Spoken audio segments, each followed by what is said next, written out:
Assalamualaikum warahmatullahi wabarakatuh.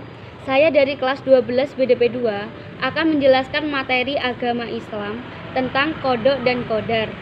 Dan saya di sini tidak sendiri saja. Saya juga bersama rekan-rekan saya yang beranggota 5 orang. Yang pertama saya sendiri, Putri Satya Nabila.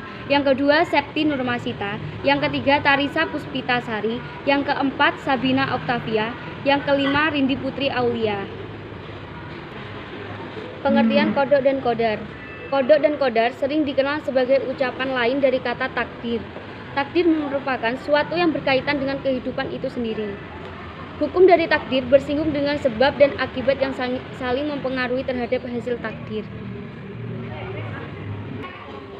Kodar secara bahasa bermakna ketetapan, keputusan, pelaksanaan.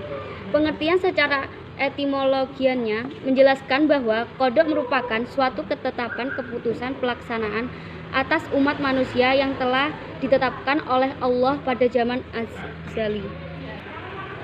Kodok secara bahasa bermakna sebagai ukuran atau pertimbangan. Secara etimologi menjelaskan bahwa kodar merupakan suatu ketetapan Allah berdasarkan ukuran pada setiap diri umat manusia sesuai kehendaknya pada zaman azali. Makna secara luas dari kodar yaitu bahwa kodar merupakan gambaran kepastian mengenai hukum Allah.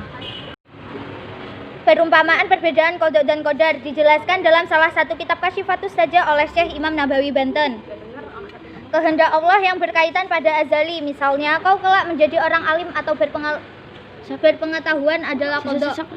Pada surah Al-Hadid ayat 22, Nabiroha an kubeli min kitabi fi ilal fusikum fi wala arodi fi musibatim mimma asob, yang artinya tiadalah sesuatu bencana yang menimpa bumi dan pada dirimu sekalian melainkan sudah tersurat dalam kitab Laut Mahfuz dahulu sebelum.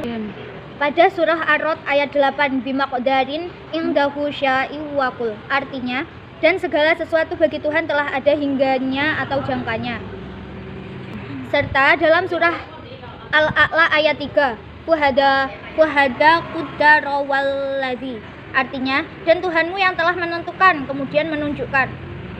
Meskipun pada hakikatnya kodok dan kodar manusia ditentukan oleh Allah, manusialah yang menjadi penentu dalam takdirnya sendiri. Allah memberi kesempatan kepada hambanya untuk berikhtiar sehingga dapat mendorong seorang hamba memaksimalkan potensi yang telah. Kemudian manusia dianjurkan untuk senantiasa berdoa kepada Allah sambil tetap bersandar kepada segala ketetapan Allah. Macam-macam takdir. Takdir dibagi menjadi dua, yaitu takdir mu'alaq dan takdir mubram. Sebagai manusia, kita tidak bisa mengetahui mana yang termaksud takdir mu'alaq dan takdir mubram. Berikut penjelasan lanjut terkait dengan takdir mu'alaq dan takdir mubram. Takdir mu'alaq. Takdir mu'alaq secara bahasa artinya sesuatu yang digantungkan. Makna harfiahnya, takdir mu'alaq merupakan takdir Allah yang ditetapkan bergantung dengan peran serta umat manusia melalui ikhtiarnya. Manusia diberi Allah kesempatan untuk berusaha semaksimal mungkin, sedangkan hasil akhirnya akan ditetapkan Allah. Terdapat beberapa contoh peristiwa yang berkaitan dengan takdir mu'alaq dalam kehidupan manusia, di antaranya sebagai berikut. Jika ingin pandai dan unggul dalam suatu bidang, maka kita harus belajar dan berusaha lebih keras dibandingkan yang lain. Ketika menginginkan tubuh yang sehat, maka kita harus menjaga pola makan dan hidup yang sehat serta rutin melakukan olahraga. Kesuksesan bisa diraih dengan giat belajar, kreatif, pantang menyerah ketika gagal, tanggung jawab, dan percaya diri. Supaya kita pandai, unggul, sehat, dan sukses dalam hidup, maka harus berusaha maksimal untuk meraihnya, bukan diam pasrah menanggung nasib.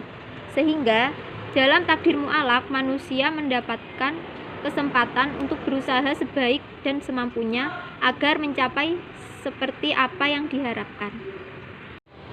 Hal ini sesuai dengan firman Allah pada surah Ar-Rod ayat 11 berikut, bi anfusihim fayufayiru hatta bikau mimma yughayyiru roh ini. Artinya, sesungguhnya Allah tidak akan merubah keadaan suatu kaum sebelum mereka mengubah keadaan diri mereka sendiri. Quran Surat Ar-Rod ayat 11. Selanjutnya, takdir mubram. Takdir mubram secara bahasa berarti sesuatu yang tidak dapat dihindari atau dielakkan, sehingga merupakan sesuatu yang sudah pasti.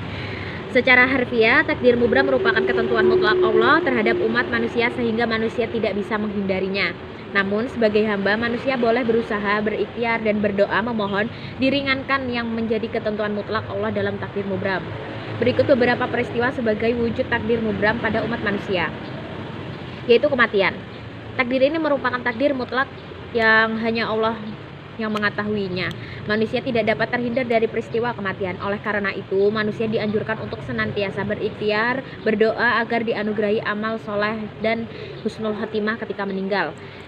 Musibah, kecelakaan. Kemudian, bukan suatu kebetulan jika terjadi kecelakaan di sekitar kita. Allah telah mengatur hal ini. Hal yang seperti ini demikian dapat kita cegah dengan melakukan amal kebajikan, semisal bersedekah.